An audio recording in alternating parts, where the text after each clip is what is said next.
What's going on, everybody? Welcome to another episode of Conversations with Dmon Drizzy, co-host Nisha. Episode 21. And we got a special guest in the building today. A promoter, one of the dopest promoters in the Midwest right now, man. Every time I see this guy, he always working. Like, it's never a time when I look on Facebook and he ain't doing something. He always doing something. So let's welcome Frost Money, man.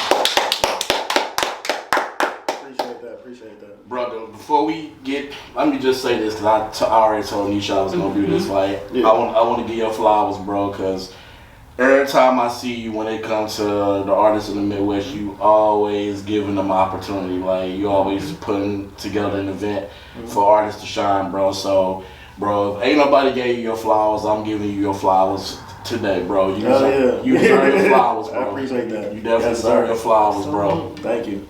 Man, so how did everything, like, how did everything come together? What made you want to get into, like, the lifestyle, being a promoter? I just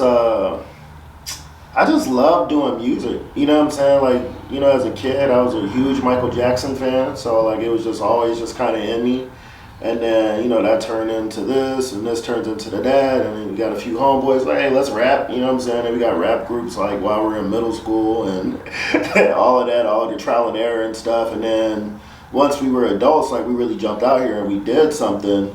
What I could say is, like, once we jumped out, we started doing our own shows pretty much from the jump. So we came in the game like that. Whatever, and just, one thing led to another. Before I started doing my own thing, I was more so like a role player for different promo teams and different people around the city and, stuff like that. And, started doing my own thing, and we've just been growing, you know what I'm saying, and grinding and surviving, man, just one day at a time. That's dope, man. Hell yeah.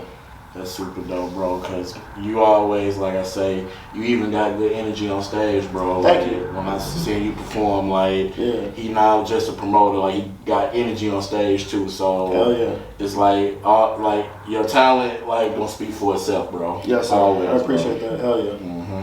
For sure. It always reads that you're very passionate, about what you do, and like you said about putting other artists on in the city. Like, it's great because it's needed, Definitely. People are asleep, for sure. Yeah. For sure. So my question for you then is this, like, is there, and this is kind of a unique one, I haven't asked this one before yet, but is there like an underlying message, like, in your music that you hope people hear? Like, if there's one sentence, if that's not the question, and what's the one sentence that can sum up for you what your artistry is about? The main saying that we've been running with lately is, we grind together, we shine together.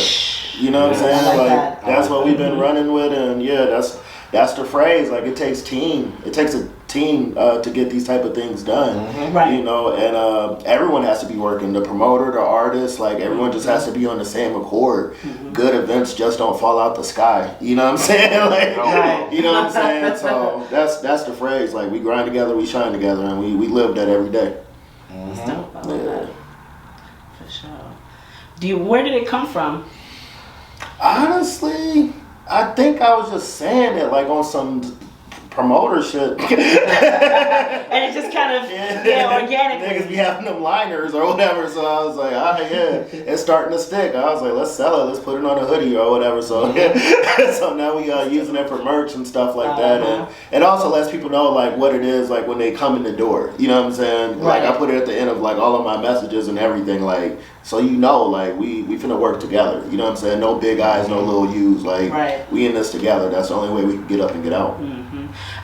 That's a phrase that I used to hear a lot on a job that I was on. It was like, no big eyes, no little U's. Yeah, it's real. Yeah, the city needs to know that. You know what I'm saying? It's crazy because it's like, there is, on a structural level, right? And this is me, because we were talking about it before. This is my political brain thinking. It's like, on a structural level, there's still a sense of community here. Yeah. But I think that on a person-to-person, on a relational level, it is just, it's crumbling. Yeah. I saw this thing on Facebook that was like, people, they're not showing up. Our grandparents showed up even when it was inconvenient, even when they didn't feel like it. Yeah. Like, is that something you feel like is true, that resonates when you think about the community here. Yeah, for sure. The sense of community is just not the same. People don't really look out for each other like that. Mm-hmm. Like there's still like a handful of us, but like it's definitely like we're the minority of it. You know what I'm saying? There's like it's really cutthroat. You know what I'm saying? And it's really toxic, and it could be like really messy. And even just like doing this job as a promoter, I had to really pray about this. You know what I'm saying? I had to really pray about this. I had to really think about this, just because this city will do you bad, like if you don't have yourself together, like mentally. You know what I'm saying? So yeah, like things ain't what they used to be. You know what I'm saying? All we can do is just adapt and adjust and practice what we preach and try to be a good example to the youth and hope that they pick up on it. You know what I'm saying? That's all we can do. You know? Yeah. Now, bro, with you being a promoter, you know how when you put a show together and artists got so many tickets to sell, I know a lot of artists, like, sometimes do they struggle to sell tickets, or you usually get a pretty good outcome? Yeah, well, the way I do my system is like I just kind of work people around and stuff like that. So we have the Oz Red Room, and we were doing things at a spot called Padrino's for a while. So I would have people start doing my smaller shows. Once you do the smaller shows and everything checks out, like, okay, come do this over here, that makes for a smoother transition to like, hey, come to Pops, this 1,400 person venue, like, oh, you know what I'm saying? But the problem is, a lot of people want to skip the smaller shows and get straight to the big shit. And I'm like, I'm trying to help you out. You know what I'm saying? Like, start small, work your way up. Yeah, bro. Like take your time for real. And the artist agreements, like, it's business, but also at the same time, I've been very flexible. You know what I'm saying? Very flexible and very like, hey, if you're having any problems, let me know and I'll give you all the game and all the advice that I know. You know what I'm saying? I'll send you some sales your way. And there's a lot of people, I give them the information, they say, perfect, Franz, I did what you said and it worked. And there's other people's like, bro, shit, I don't know. You know what I'm saying? But depending on how you comment about it and if you being real about it, it's like, all right, cool. You know what I'm saying? Like, we'll figure it out, you know what I'm saying? Because, it's not about the money. It's about the time. You know what I'm saying? Like, if we're all going to be out here doing this together, we got to make it worthwhile for everybody involved, you know? So, yeah. And shout out to Mookie. He said this. And that's my brother, yeah. Yeah, man, shout out to him. I remember he was on Facebook. He had made a video, and he was just saying a lot of these artists, when they don't sell tickets how they want, they get to blaming the promoter. You gotta understand that. You gotta understand the promoter job is just to book you. Like it's on you to sell tickets, so you can't go point fingers at the venue all because what you didn't sell. Yeah. So that be a lot of these artists. They want to put blame on why didn't they show didn't go this way or didn't go that way. So I always say hold the hell together. You know what I'm saying? Like for real, don't blame the promoter. Promoter don't blame the artist. It's like, hey, we did some shit that didn't work. You know what I'm saying? Like, let's draw it up and try to figure it out the next time. But yeah, blame the promoter is like definitely a fun game, a popular game in St. Louis. That's sad to hear, man. That's sad to hear. Yeah, it's just easy to blame the promoter, I guess. So yeah. Now, being an artist, bro, do you think a lot of people say like with a following, it's important that you have a following. Like, do you think because everybody got to start somewhere, so like you say, start small, work your way up. But do you think like when you get on that stage, do you think having a following is important for an artist? Yeah, it's definitely needed. It just depends on like where you're at. You know what I'm saying? You got to find a way to build your following, and that really starts like. On the internet, of course, there's all that. You got to run your campaigns, produce the content, and find your tribe out there. But also just being a good person in real life and treating people with respect in the streets. Like, that could take you, like, a long way.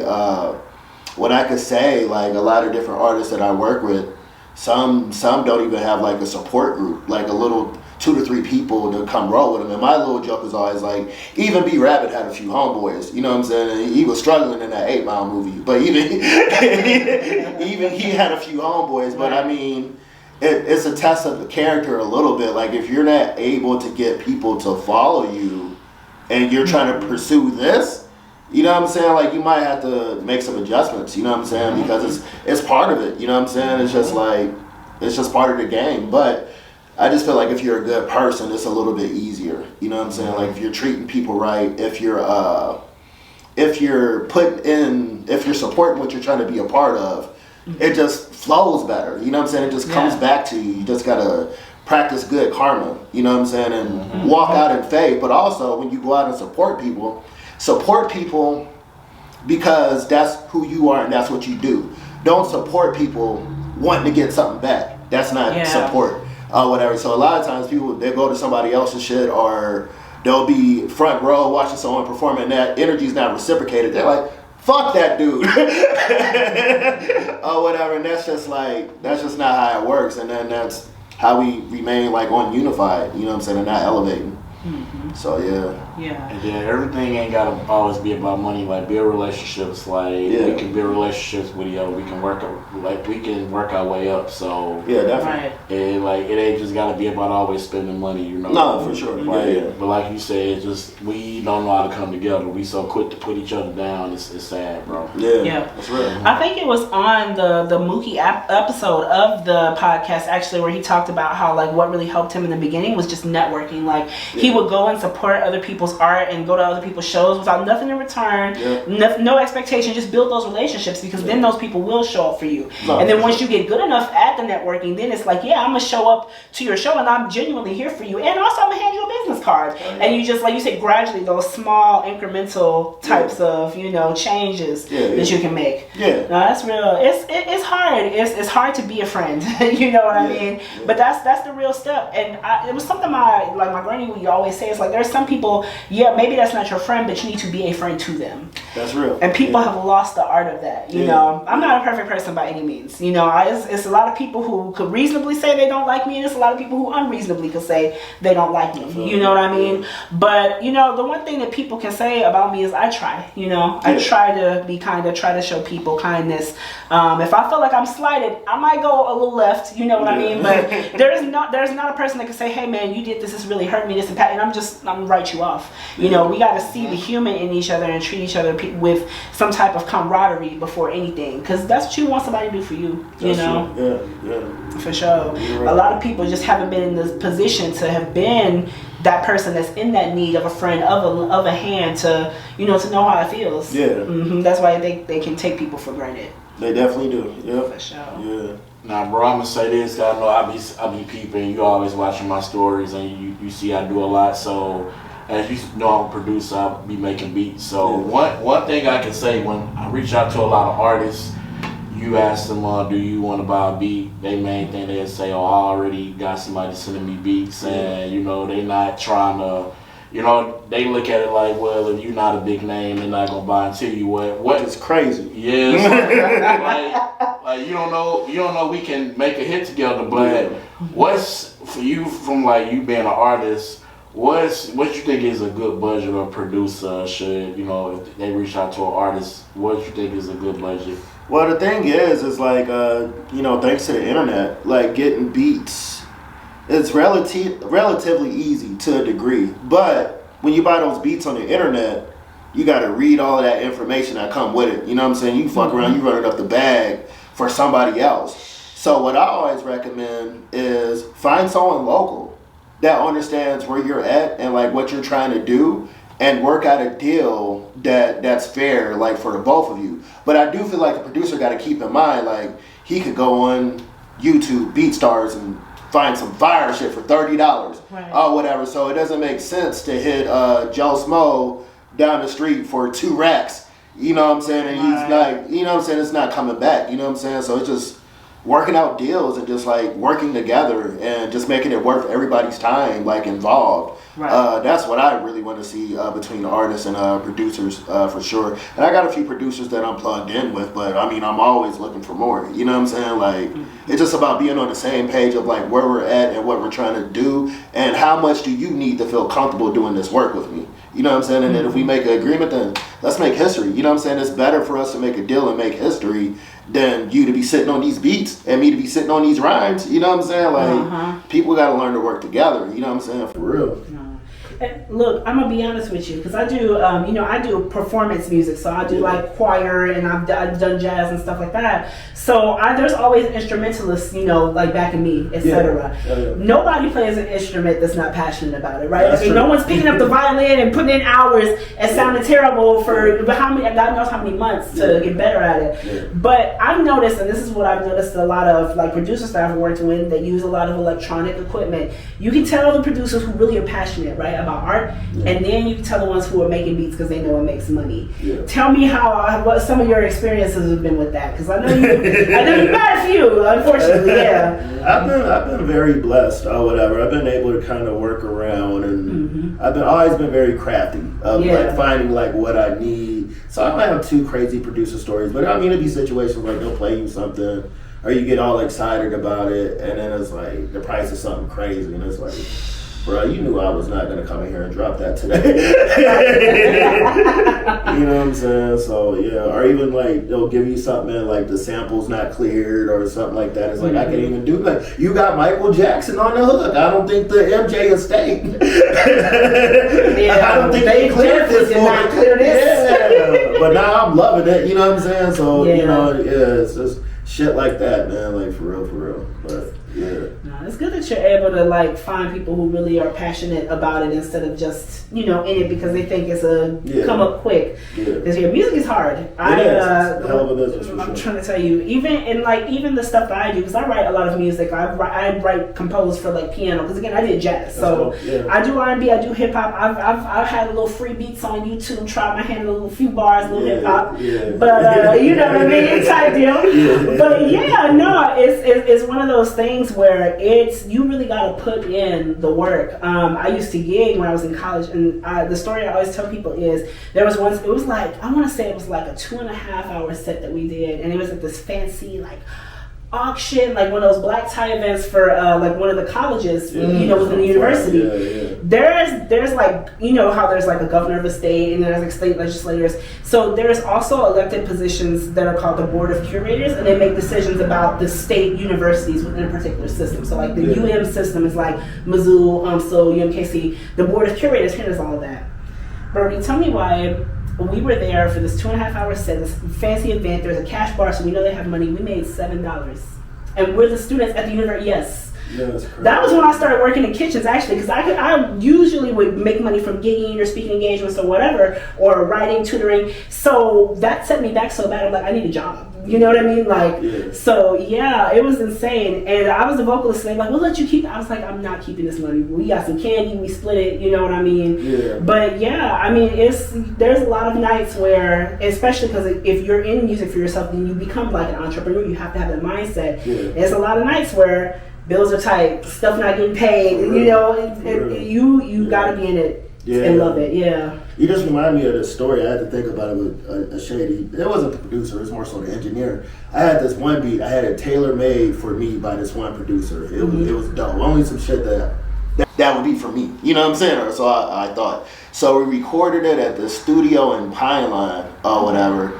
We went over there, did our thing, cut the song, everything's fine. Fast forward a couple months later, the whole hood rapping to my beat, my tailor-made beat. So what that engineer did was sent that motherfucker around. That motherfucker's rapping on my beat that I paid for, that I got tailor-made or whatever, for real. But also just in this hip-hop shit, nobody's beat is safe. Like I could go rap on the Lil Wayne beat right now if I wanted to. But still, it's like, damn, homie, like, you know what I'm saying? You pay for it's like a patent, right? You get that for 7 years. That's basically what you was trying to pay for it. You know what I mean? That's pretty fun. That's pretty fun. That's probably the most messed up producer story I got. I'm like, everybody got at least one, for sure. I had to dig for it, but He's shaking his head. He said, God damn.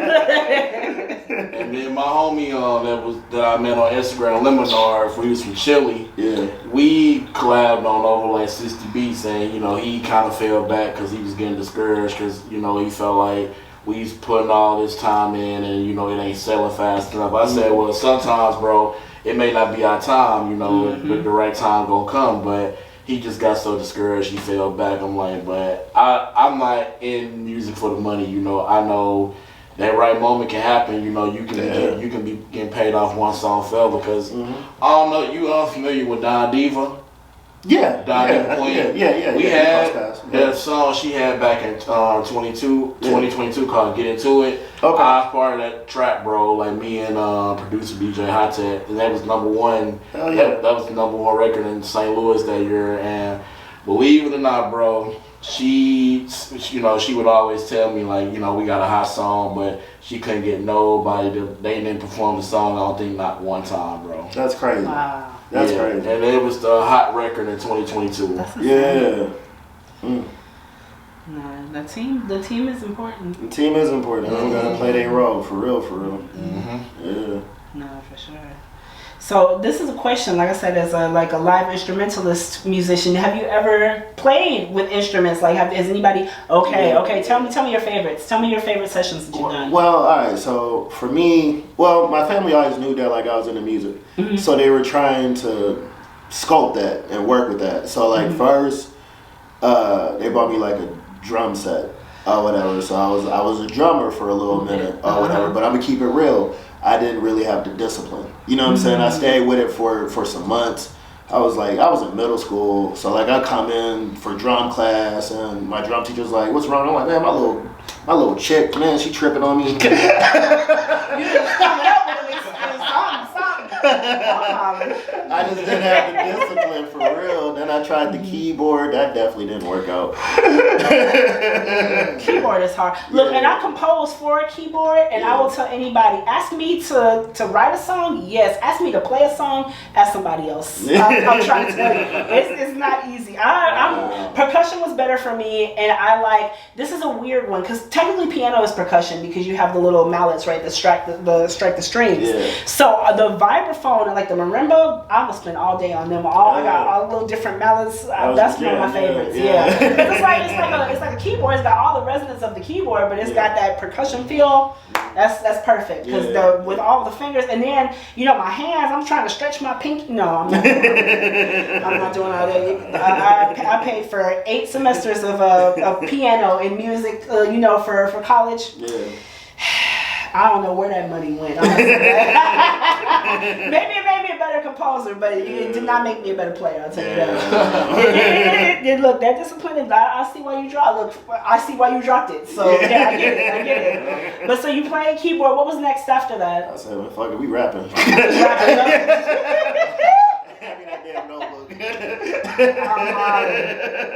Look, that's real. Yeah. So, have you had friends who play instruments or other producers and stuff? Has that been on your personal music that you've done, projects you put out? Yeah, we always got a producer homie around the way and stuff. I want to say when I was a kid, it was this producer. He's still out here too. Super Crew.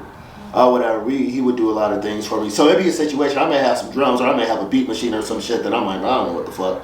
Whatever. He'll come in, make a jam. You know what I'm saying? He's a popular producer now. I think he's done work for Jaquan, Murphy Lee, and stuff like that. So he found his way. Whatever. So yeah, there's always a homie around the way that's I know what to do with the shit. You know what I'm saying? Right. So yeah, just networking. Yeah, for sure. That's what's up. Man. Dig it. Yeah. So what's some you got coming out, bro? Any up and coming projects? Yeah, I have this project called Executive Decision. I actually had the release party for it back in March, and then I didn't put the project out. It called me lacking. So I'm working on getting it. I just get so wrapped up in this promoter life that sometimes my artistry gets kind of put on the back burner sometimes. But what I realize about myself, the bigger and better my brand is going, the easier it is for me to sell all this other stuff. You know what I'm saying? The easier it is to get everything else off if I'm up and prominent and doing my thing. So we finna get that out here in the next week or two. And then actually in July, I'm kind of stepping back from the promoter life a little bit. I got my assistant and my team running things for about 30 days, and I'm doing podcast interviews. I'm going to the studio. I'm going to do a photo shoot. I'm trying to get in the habit of posting 3 to 5 times a day or whatever, just to put a face to the name, because now it's to a point where I produce so many events, and I'm relatively kind of a quiet person, whatever. So you do so many events, and let's just say you work with probably 300 rappers in 1 year. 8 of them niggas hate you. That's real. Look, So that 8 will be too loud if you're not producing content like I'm Frost Money, this is what I'm doing today and stuff like that. So I'm just more so trying to be more visible. So you see what's going on versus this jackass who showed up 2 hours late and, you know what I'm saying, tried to get by on a bologna sandwich. You know what I'm saying? Like, you know what I'm saying? So it's just like, yeah. So yeah, that's where I'm at right now. And that's a good feeling because I don't normally take a step back. I'm usually juggling. But this time I'm like, no, I'm focused on just getting my brand right and finding a way to elevate. Yeah, for sure. You got to pivot sometimes.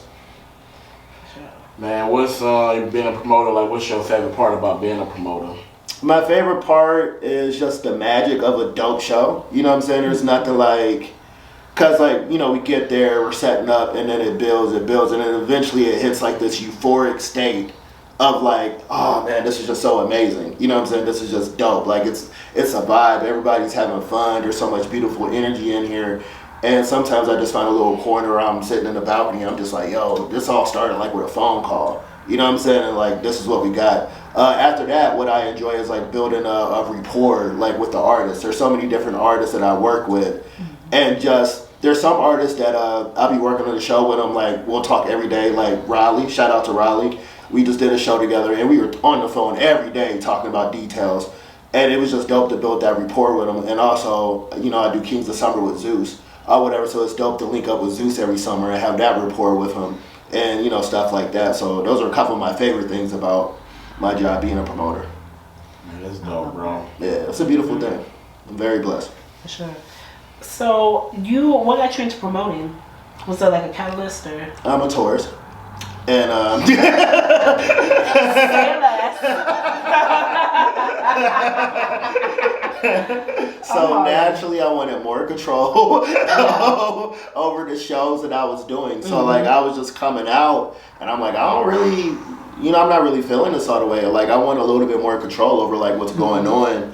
And we just kind of stepped into it like that. And then even one time I took like a hiatus from doing music because I had my first child.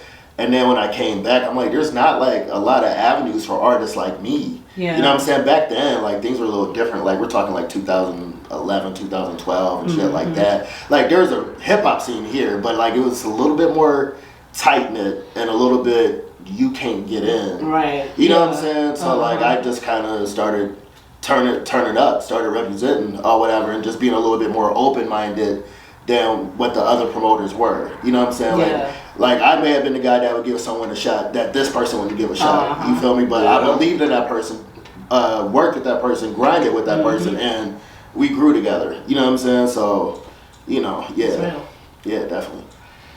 Yeah, bro. Did you get a chance to make it out to 618 day? I did not. What was I doing on it? That was on a Thursday this year, right? Yeah. Yeah, I was just in the crib. I ain't gonna lie to you. I feel like I barbecued for Juneteenth, and I was like, I need a day. I need to be able. So I feel that. Yo. So what's something that you've done recently that you've enjoyed in terms of like events, whether it was for yourself, somebody else? What's something that really stood out to you? I'm trying to think something that I really enjoyed. There's so many dope situations. I can say Frost Night this year. Frost Night's like my annual headliner that I do at Pops every year. So like, and it's like my WrestleMania compared to all the other shows that I do. Like my Super Bowl's like my baby. So like, very rare. As much as like I love all of the Frost Nights and we have like 8 of them, this year was the first year I got to do everything that I wanted to do. As far as like just certain things and stuff like that. Yeah. So like, we would have after parties at the Oz, but like we were having after parties at the Oz, we just had our VIP booth, we just drinking, smoking. I mean, that's fun, whatever. But I was able to lock in with a different venue called Padrino's, and I was like, we could actually have an after party with more performers. You feel me? So like we have this amazing show together at Pops. It's like, all right, we driving 8 minutes away, and we got more performances, and we got tacos, motherfucker. You know what I'm saying? So yeah. This year, just getting able to do that I wanted to was dope, and I got myself like a little room that I got myself a room that night just so I could decompress. Because mental health is very important. So like a show like that was just so much. I'm like, I just need one day just to isolate because it's just so much. So this year was the first year I got to do everything I wanted on stage and off stage. So wow, that was awesome. dope. Yeah, for sure. Something like that you said earlier when you was mentioning that you were like you just like I wanted more control. Yeah. You were talking about how you was a big fan of Michael Jackson. And that was a big reason that I enjoyed Michael Jackson. Not just the music, but the artistry, the person. Yeah. It's just he had his hand in everything. Like he knew every detail. Yeah. You know, him and Mariah Carey are very similar. Like if you've ever sat down like with Mariah Carey and like watched her when she was like telling an orchestra, for instance, like this is how I want y'all to play my song. It just reminded me so much of Michael. Like somebody who maybe they're not touching the instruments and touching the soundboard, but they know every little detail. Everyone. They know every note, and you can't pull the wool over their eyes. Oh yeah, and every detail matters to them. You know what I'm saying? Like, for sure. Because I'm a Taurus rising. Like I'm Sagittarius sun, so already right. You know, same similar vibes. I'm like I'm taking charge. I'm taking lead on this. But yeah, it's like even if you're not like you said, you have to have a team because you can't do everything by yourself. You will get burnt out. You know what I mean? But you have to be the leader of your own ship. Yeah. And that's the big thing. Yeah. The more creative control you can have, especially in this industry, is vital. Yeah. Definitely. Oh yeah. Well, big bro, as we wrap this up, man, let the people know where they can find you at, bro. For sure. You can find me on Instagram, Frost_money. Also, Frost Money on Facebook. Frost Money TV on YouTube. You can hit me on the personal page, Facebook, Billy Riley. That's kind of like where I do most of my work at. You can try to hit me up there. But, you know what I'm saying, on Spotify, Frost Money, all that, just, find me. You'll find me. Just come outside. You'll see me. Man, we appreciate you pulling up, bro. Man. Yeah, definitely appreciate it. I want to come back. We got to do another. Oh, yeah, bro. I'm all in, for sure. Yeah. Man. Well, this has been another episode of Conversations with Dmon and Drizzy, co-host Nisha, episode 21. Catch y'all next time, man. We out.